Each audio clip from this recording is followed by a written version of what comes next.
अस्सलाम वालेकुम स्टूडेंट्स, कैसे हैं आप सब लोग। अच्छा, आज जो हम स्टार्ट कर रहे हैं वो सेकंड लेक्चर है आगाज़ बैच का। तो आज इससे प्रीवियस लेक्चर के अंदर हमने मोल के हवाले से सारी डिस्कशन की थी। आज उससे आगे चलते हैं।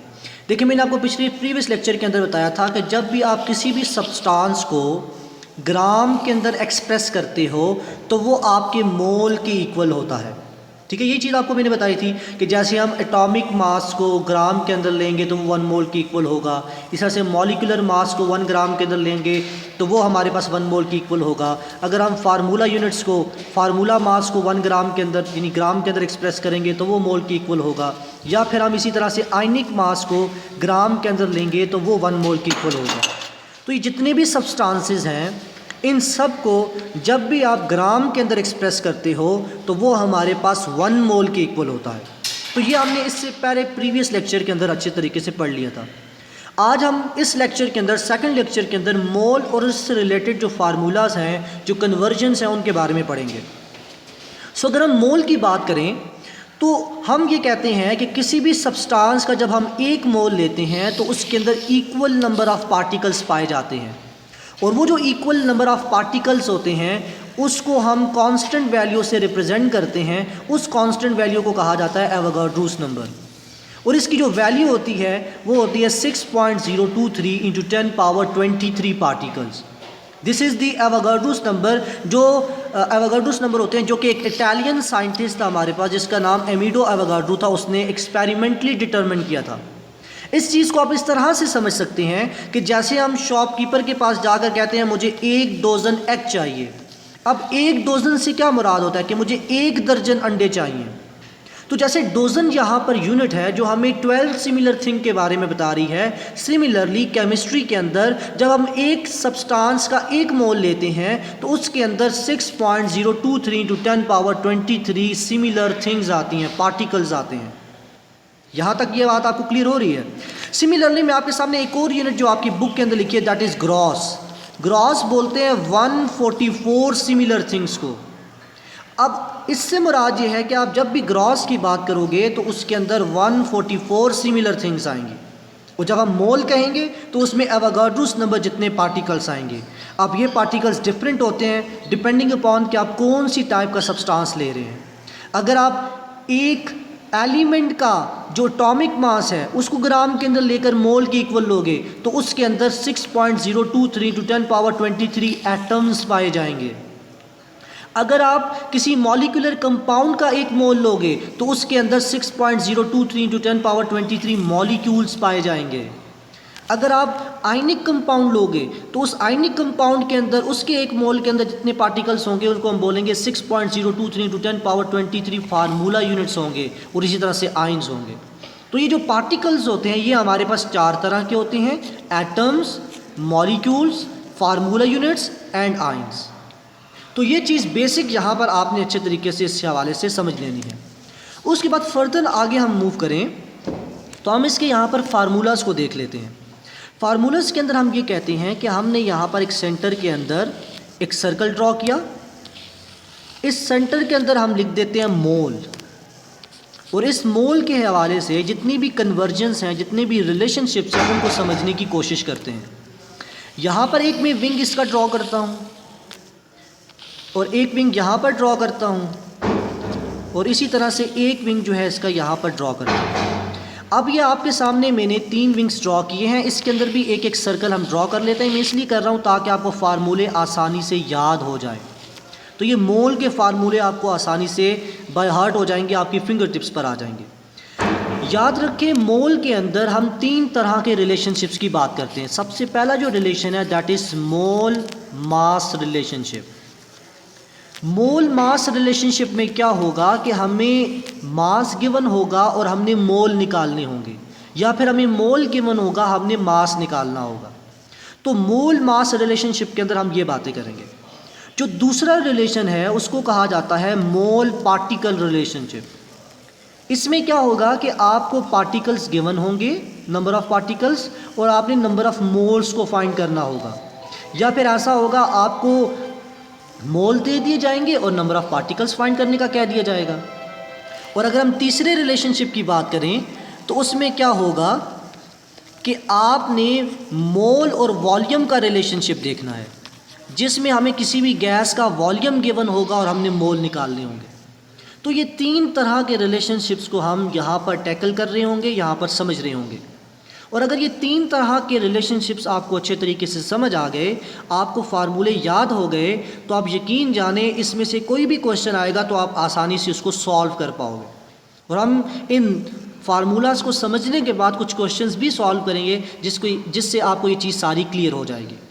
सबसे पहले हम मोल मास कन्वर्जन की बात करते हैं।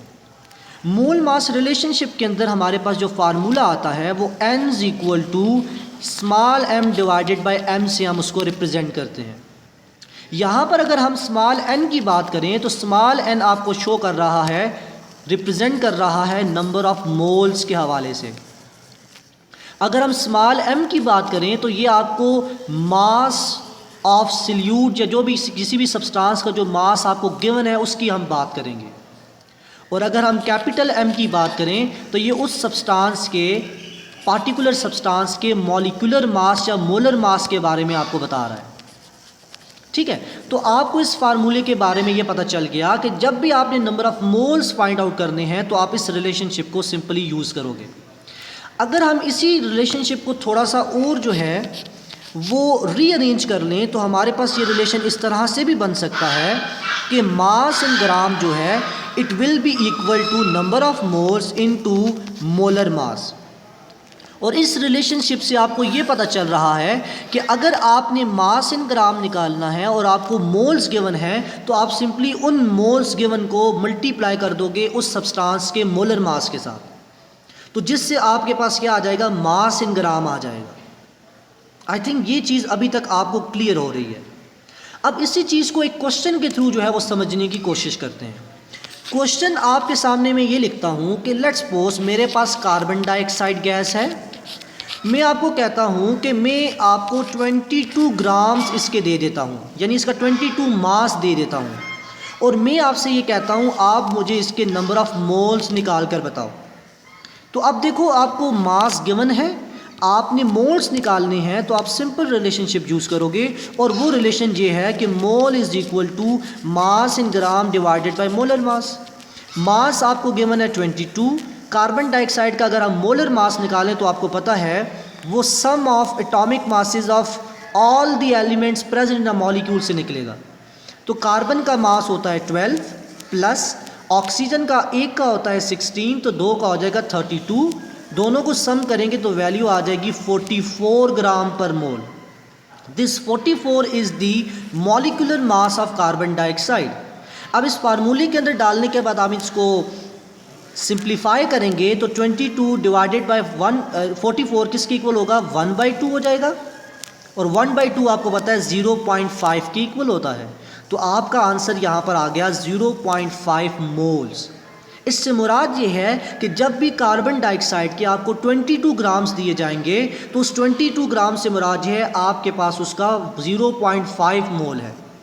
इसको और बहुत अच्छे तरीके से आप इस तरह से समझ सकते हो कि आपको पता है इसी कार्बन डाइऑक्साइड का जब आप मॉलिक्यूलर मास ग्राम के अंदर लोगे तो वो इसके 1 मोल के इक्वल होगा। और अभी इसका मॉलिक्यूलर मास मैंने निकाला दैट इज़ 44। अगर इसको मैं ग्राम के अंदर लूँगा तो वो 1 मोल के इक्वल होगा। और अगर इसी 44 को मैं हाफ़ कर देता हूँ, हाफ़ क्या है, 22 ग्राम है, तो वही इसके मोल्स भी क्या हो जाएंगे, हाफ़, तो मीन्स 0.5 मोल के ये इक्वल हो जाएगा। सिमिलरली इसकी वैल्यू को और आप हाफ़ करते हो, 11 ग्राम कर देते हो, तो ये मोल की वैल्यू भी और हाफ़ हो जाएगी, ये 0.25 मोल्स की इक्वल हो जाएगी। समझ आ रही है? तो इस तरह से हम कन्वर्जन्स को समझकर भी इन क्वेश्चंस को आसानी से सॉल्व कर सकते हैं विदाउट एनी कैलकुलेटर, और बिल्कुल यानी 10 सेकंड्स के अंदर अंदर आप ये काम कर सकते हो। क्लियर होगी बात? अब क्वेश्चन इस तरह से भी हो सकता है कि यही क्वेश्चन थोड़ा सा मैं चेंज करके ये कह दूं कि आपको लेट्स सपोज मैंने 2 मोल्स दे दिए हैं, आप मुझे जो है वो इसके मास इन ग्राम निकाल के बताओ। तो आप इसी फार्मूले को रीअरेंज करोगे तो आपके पास मास इन ग्राम आ जाएगा। मास इन ग्राम इक्वल हो जाएगा number of moles into molar mass. Number of moles मैंने आपको 2 दिए, मोलर मास इसका 44 है। आंसर आपके पास अगेन डायरेक्टली आ जाएगा 88 ग्राम। आगे ग्राम लिखना लाजमी है क्योंकि यूनिट है मास की। सो इस तरह से आप इन क्वेश्चंस को सॉल्व कर सकते हैं by using this simple, very simple formula. Clear. अब हम दूसरे रिलेशनशिप की तरफ जाते हैं।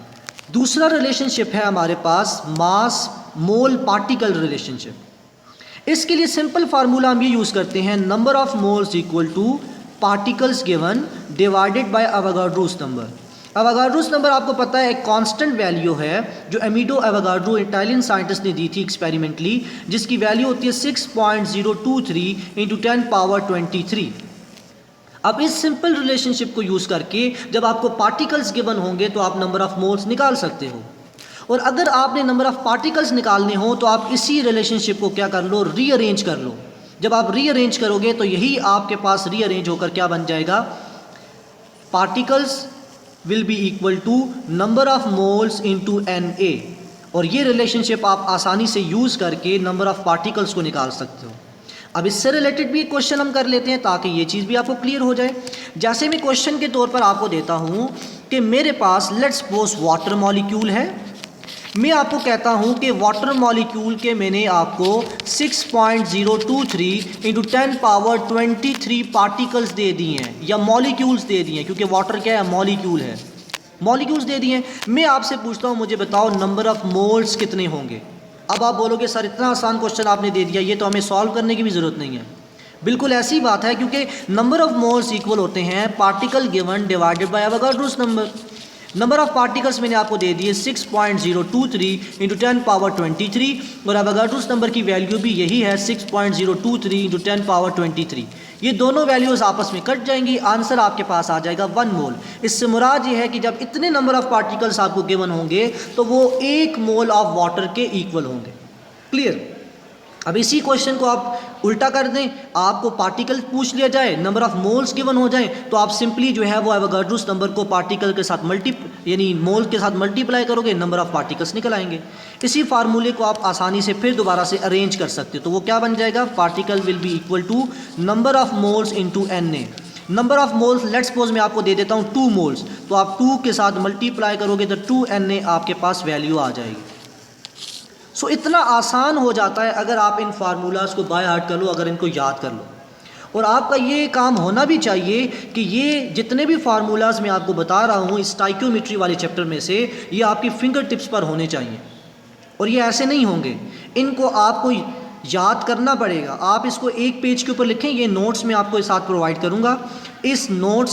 इन नोट्स की आपने यानी प्रिंट निकलवा लेना है और अपनी स्टडी टेबल के सामने चिपका देना है। उससे होगा ये कि ये चीज़ आपको आसानी से याद हो जाएगी। जब आप डेली बेसिस पर इसको बार बार रिपीट करोगे तो ये चीज़ें आपके लिए आसान हो जाएंगी। क्लियर। नेक्स्ट आगे चलते हैं। नेक्स्ट हम बात करते हैं मोल वॉल्यूम रिलेशनशिप की। मोल वॉल्यूम में अगर हम बात करें तो नंबर ऑफ मोल्स इक्वल होते हैं volume given divided by molar volume. ये फार्मूला आप तब यूज़ करें, याद रखें, जब भी गैसेस की बात की जाएगी, क्योंकि गैसेस के अंदर हम बात करते हैं उनके वॉल्यूम की, कि गैस ने कितना वॉल्यूम ऑक्यूपाई किया है। ठीक है, तो जब आपको गैस का वॉल्यूम गिवन होगा उस केस के अंदर आप मोल वॉल्यूम रिलेशनशिप वाले फार्मूले को यूज़ करोगे। इसमें एक बड़ी इंपॉर्टेंट टर्म आई है मोलर वॉल्यूम, और इसको समझना बड़ा इंपॉर्टेंट है क्योंकि इसमें से हर साल MD कैट में क्वेश्चन पूछे जाते हैं। तो थोड़ा सा मैं आपको मोलर वॉल्यूम के हवाले से चीज़ें क्लियर करवा देता हूँ। मोलर वॉल्यूम याद रखें, इसको हम रिप्रेजेंट करते हैं कैपिटल V और सबस्क्रिप्ट में हम छोटा सा लिखते हैं M।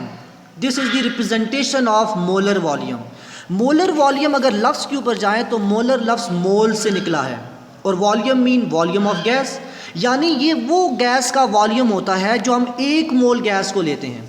यानी अगर मैं 1 मोल गैस ले रहा हूँ तो उस 1 मोल गैस ने जितना भी वॉल्यूम ऑक्यूपाई किया है that volume is called as molar volume. उसको हम क्या बोलेंगे, मोलर वॉल्यूम बोलेंगे। आई होप ये चीज़ क्लियर हो रही है आपको।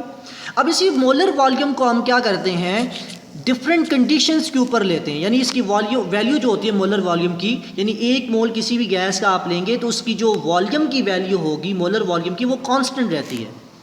तो उसके लिए हम 2 तरह की कंडीशंस लेते हैं। एक कंडीशन को कहा जाता है STP कंडीशन, और दूसरी हमारे पास होती है RTP कंडीशन। STP से बनता है रूम स्टैंडर्ड, पर स्टैंडर्ड की बात करते हैं, STP की बात करते हैं। STP से बनता है स्टैंडर्ड टेम्परेचर एंड प्रेशर, और RTP से बनता है रूम टेम्परेचर एंड प्रेशर।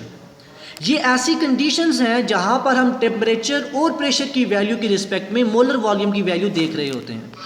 सो अगर मैं आपके सामने STP की कंडीशंस की बात करूं तो इसके लिए हम ये कहते हैं कि ये एक ऐसी कंडीशन है जहां पर जो टेम्परेचर की वैल्यू होगी वो इक्वल होगी 0 डिग्री के, और इसी 0 डिग्री को अगर आप केल्विन स्केल के अंदर कन्वर्ट करोगे तो यही वैल्यू इक्वल हो जाएगी 273.14 केल्विन के, और इसी को अगर केल्विन से आप फ़ारेनहाइट के अंदर लेना चाहते हो तो वो 32 फ़ारेनहाइट के इक्वल होगी। और ये तीनों वैल्यूज़ टेम्परेचर्स की आपको स्टैंडर्ड टेम्परेचर एंड प्रेशर पर आनी चाहिए, क्योंकि MDCAT 2023 के अंदर ये क्वेश्चन इसी कंसेप्ट में से, इसी फैक्ट्स में से आया था कि वो पूछ लिया था उसने एग्जामिनर ने कि स्टैंडर्ड टेम्परेचर एंड प्रेशर पर टेम्परेचर की वैल्यू केल्विन स्केल के अंदर कितनी होती है। तो ये चीज़ भी आपने अच्छे से जहन के अंदर रखनी है। थोड़ी सी चीज़ यहाँ पर मैं आपको कन्वर्जन के हवाले से भी बता देता हूँ कि जब भी आप डिग्री सेल्सियस से जाना चाहते हो किसके अंदर, केल्विन के अंदर, तो आप क्या करोगे। जैसे मैं लेट्स सपोज आपसे ये कहता हूँ कि मेरे पास 0 डिग्री टेम्परेचर है सेल्सियस स्केल के अंदर, आप मुझे बताओ केल्विन स्केल के अंदर उसकी वैल्यू क्या होगी। तो आपने सिंपली काम ये करना है स्टूडेंट्स, यहाँ पर आपको यहाँ तक चीज़ जो है वो क्लियर होगी होगी कि स्टैंडर्ड टेम्परेचर और प्रेशर के ऊपर हम जो वैल्यू टेम्परेचर की लेते हैं वो 0 डिग्री लेते हैं जो 273 केल्विन की इक्वल होती है, या फिर 232 फ़ारेनहाइट की इक्वल होती है, और इस तरह से प्रेशर जो है वो 1 atm लेते हैं। अगर हम कन्वर्जन की बात करें कि अगर आप डिग्री सेल्सियस से केल्विन के अंदर जाना चाहते हैं और आप ये चाहते हैं कि अगर आपको कोई भी टेम्परेचर सेल्सियस के अंदर गिवन है और आप केल्विन के अंदर निकालना चाहते हैं तो आप सिंपल सी ट्रिक को यूज़ करेंगे। जैसे क्या है ट्रिक कि आपने अगर केल्विन के अंदर टेम्परेचर को निकालना है तो आप उस डिग्री वाले टेम्परेचर के साथ प्लस कर देंगे 273 को, तो वही टेम्परेचर की वैल्यू आपके पास केल्विन स्केल के अंदर आ जाएगी। जैसे यहाँ पर देखें मैंने आपके सामने क्वेश्चन लिखा था कि अगर 0 डिग्री आपके पास जो है वो सेल्सियस स्केल के अंदर टेम्परेचर है तो वो केल्विन स्केल के अंदर कितनी होगी। तो सिंपली आप क्या करेंगे, टेम्परेचर की जगह पर 0 डिग्री डालेंगे यानी 0 डालेंगे प्लस 273 करेंगे, तो आपके पास आंसर क्या आ जाएगा, 273 केल्विन के इक्वल ही आ जाएगा। सिमिलरली आपको दिया जाता है कि आप लेट्स सपोज जो है वो 25 डिग्री पर जो है वो बताएं कि कितने केल्विन के वो इक्वल होगा, तो आप प्लस करेंगे सिंपली 273 इसी ट्रिक के अकॉर्डिंगली, तो आपके पास आंसर आ जाएगा 298 केल्विन के। ठीक है, तो इस तरह से ये चीज़ें आप आसानी से याद कर सकते हैं। नेक्स्ट, अगर हम इस स्टैंडर्ड टेम्परेचर एंड प्रेशर के ऊपर वॉल्यूम की वैल्यू की बात करें तो वो कांस्टेंट होती है, that is equal to 22.414 decimetre cube के इक्वल। ठीक है, तो ये वैल्यू आपने अच्छे तरीके से जहन के अंदर रखनी है। जो मोलर वॉल्यूम की वैल्यू होती है वो 22.414 डेसीमीटर क्यूब के इक्वल होती है। लेकिन अगर आप यही वैल्यू सेंटीमीटर क्यूब के अंदर देखना चाहते हैं तो वो वैल्यू हो जाएगी 22.414 सेंटीमीटर क्यूब के। अब ये किस तरह से कन्वर्जन हुई है इसके हवाले से नेक्स्ट पेज के ऊपर थोड़ा सा मैं आपको गाइड कर देता हूँ। देखें, आप लोगों ने ये पढ़ा होगा लिक्विड्स वाले चैप्टर के अंदर कि 1 डेसीमीटर क्यूब अगर आप वॉल्यूम लेते हैं तो वो इक्वल होता है 1 लीटर के, और यही 1 लीटर या 1 डेसीमीटर क्यूब के अंदर होते हैं 1000 सेंटीमीटर क्यूब, और इन्हीं के अंदर होते हैं 1000 मिलीलीटर। ठीक है, तो ये कन्वर्जन के लिए आपने अच्छे तरीके से ये वर्डिंग कुछ जो है वो जहन के अंदर रख लेनी है, जो कि आपको कन्वर्जन करने के लिए बड़ी आसानी करेगी आपके लिए। जैसे क्या है, इसमें आपको ये चीज़ पता चल रही है कि जब भी आप डेसीमीटर क्यूब में से सेंटीमीटर क्यूब के अंदर जाना चाहते हैं, या लीटर में से सेंटीमीटर क्यूब के अंदर जाना चाहते हैं, या डेसीमीटर क्यूब से मिलीलीटर के अंदर जाना चाहते हैं, या लीटर में से मिलीलीटर के अंदर जाना चाहते हैं, तो आपने क्या करना है, उस डेसीमीटर क्यूब वाली वैल्यू के साथ या लीटर वाली वैल्यू के साथ मल्टीप्लाई कर देना है किसको, 1000 को, तो वही वैल्यू आपकी कन्वर्ट होकर किस में चली जाएगी, सेंटीमीटर क्यूब के अंदर चली जाएगी या फिर मिलीलीटर के अंदर चली जाएगी। ठीक है, तो ये चीज़ आपने सबसे पहले समझनी है। और इसी तरह से अगर आप क्या चाहते हैं कि आप मिलीलीटर से लीटर में जाएं, या मिलीलीटर से डेसीमीटर क्यूब के अंदर जाएं, या सेंटीमीटर क्यूब से लीटर में जाएं, या सेंटीमीटर क्यूब से जो है वो डेसीमीटर क्यूब के अंदर जाएं, उस केस के अंदर आपने क्या करना होगा कि उस मिलीलीटर वाली वैल्यू को या सेंटीमीटर क्यूब वाली वैल्यू को डिवाइड कर देना है किसके साथ, 1000 के साथ, तो वही वैल्यू आपकी कन्वर्ट हो जाएगी डेसीमीटर क्यूब या लीटर के अंदर। तो ये चीज़ें आपने अच्छे तरीके से कन्वर्जन के हवाले से ध्यान में रखनी है। तो जब भी गैसेस इन्वॉल्व होती हैं उनके न्यूमेरिकल्स के अंदर आपने देखना होता है कि वॉल्यूम जो आपको गिवन है वो किस यूनिट के अंदर गिवन है। अगर वॉल्यूम आपको डेसीमीटर क्यूब के अंदर गिवन है तो मोलर वॉल्यूम की वैल्यू भी आप डेसीमीटर क्यूब के अंदर ही लेंगे, और अगर आपको वॉल्यूम गिवन की वैल्यू सेंटीमीटर क्यूब के अंदर गिवन है तो आप फिर कोशिश करें, बल्कि कोशिश क्या करें, आपने फिर लेनी है वॉल्यूम, मोलर वॉल्यूम की वैल्यू सेंटीमीटर क्यूब के अंदर। क्लियर होगी बात? तो ये चीज़ आपने ध्यान के अंदर रखनी है। अब हम देखते हैं दूसरी जो condition that is room temperature and pressure. Room temperature and pressure पर भी अगर हम वैल्यू की बात करें तो टेम्परेचर की जो वैल्यू होती है वो इक्वल होती है 25 डिग्री के। अगर इसको हम केल्विन स्केल के अंदर लेके जाएं तो जैसे मैंने यहाँ पर किया था, ये सिंपली आप कर देंगे इसके अंदर क्या चीज़, प्लस कर देंगे 273, तो आपके पास ये इक्वल हो जाएगा 298 केल्विन के। और अगर हम प्रेशर की बात करें तो प्रेशर यहाँ पर भी कितना होता है, 1 atm होता है। अच्छा, थोड़ी सी चीज़ें मैं और भी बता दूँ, ये जो प्रेशर होता है इसकी और भी बहुत सारी यूनिट्स हैं। जैसे एटीएम, एक एटीएम जो है वो इक्वल होता है हमारे पास 760 टॉर के, और यही इक्वल होता है 760 mm ऑफ Hg के। और अगर यही आप किलो पास्कल के अंदर निकालना चाहते हैं तो वो इक्वल हो जाएगा 10.1325, और आगे आप क्या लिख दोगे, किलो पास्कल। तो ये किलो पास्कल के अंदर इस तरह से इक्वल होता है। ठीक है, तो ये डिफरेंट यूनिट्स हैं किसकी, प्रेशर की। एटीएम भी इसकी यूनिट है, टॉर भी इसकी यूनिट है, mm ऑफ Hg भी इसकी यूनिट है, किलो पास्कल या पास्कल भी इसकी यूनिट है। इस तरह से एक और यूनिट आप देखो, साई, PSI, जिसको बोलते हैं पर स्क्वायर इंच, ये भी इसकी यूनिट है। सिमिलरली एक और यूनिट आप देखोगे जिसको हम बोलते हैं जी हमारे पास बार, ये भी किसकी यूनिट है, ये भी हमारे पास जो है वो एटीएम यानी प्रेशर की ही यूनिट है। तो ये सारी चीज़ें आपने अच्छे तरीके से ध्यान में रखनी है। और अगर हम मोलर वॉल्यूम की बात करें तो मोलर वॉल्यूम की वैल्यू एट RTP कंडीशन जो होती है वो 24 डेसीमीटर क्यूब के इक्वल होती है। और यही वैल्यू अगर आप सेंटीमीटर क्यूब के अंदर निकालना चाहते हैं तो मैंने आपको बताया आप इसको 1000 से मल्टीप्लाई करेंगे, यही वैल्यू आपके पास आ जाएगी 24,000 सेंटीमीटर क्यूब के। क्लियर? तो इस तरह से ये दोनों वैल्यूज़ बड़ी इंपॉर्टेंट है, ये आपने मोलर वॉल्यूम के हवाले से ध्यान में रखनी है। MD कैट के अंदर ऑलरेडी इनके हवाले से क्वेश्चन आ चुका है। अब क्वेश्चन ये पैदा होता है कि सर कभी हमें ऐसा क्वेश्चन गिवन हो जिसमें लेट्स सपोज मैं आपको कह देता हूँ कि एक क्वेश्चन है जिसमें मैं आपको कहता हूँ कि मैंने आपको ऑक्सीजन गैस दी है और मैं कह देता हूँ ऑक्सीजन गैस का जो मैं आपको वॉल्यूम दे रहा हूँ वो मेरे पास है लेट्स सपोज 24 डेसीमीटर क्यूब। आप मुझे जो है नंबर ऑफ मोल्स निकाल कर बताओ। अब ऐसे क्वेश्चन के अंदर जिसके अंदर आपको कंडीशन ना दी हो कि आपने क्वेश्चन को STP पर लेना है यानी मोलर वॉल्यूम को, या फिर RTP पर लेना है, तो याद रखें उस केस के अंदर आपने हमेशा किसकी वैल्यू को यूज़ करना है, STP वैल्यू को यूज़ करना है। तो अगर इस क्वेश्चन को हम सॉल्व करें तो वो हमारे पास फार्मूला है volume given divided by molar volume. Volume आपको गिवन है 24 डेसीमीटर क्यूब। अब क्योंकि यहाँ पर कंडीशन गिवन नहीं है तो हमें पता है हम STP वाली कंडीशन ही यूज़ करेंगे, और STP वाली कंडीशन के अकॉर्डिंगली जो डेसीमीटर क्यूब की वैल्यू आती है मोलर वॉल्यूम की वो 22.414 के इक्वल आती है। इसको आप सॉल्व करेंगे आपके पास नंबर ऑफ मोल्स निकल कर आ जाएंगे। क्लियर हो रही है बात? तो ये बात आपने ध्यान में रखनी है। लेकिन अगर वो लिख देता यहाँ पर कि ये आपने क्वेश्चन RTP पर करना है तो फिर आप इसकी जगह पर RTP वाली वैल्यू लगाते, वो कितनी है 24 डेसीमीटर क्यूब, वो आपस में कट कर आपके पास 1 मोल जो है वो आंसर आ जाता। क्लियर? तो ये चीज़ आपने अच्छे तरीके से यहाँ पर समझ लेनी है। आगे अच्छा ये चीज़ मैंने आपको बता दी। अब ये कन्वर्जन्स जो है आपके सामने आपको क्लियर हो गई होंगी कि ये कन्वर्जन्स क्या है और किस तरह से हम करते हैं।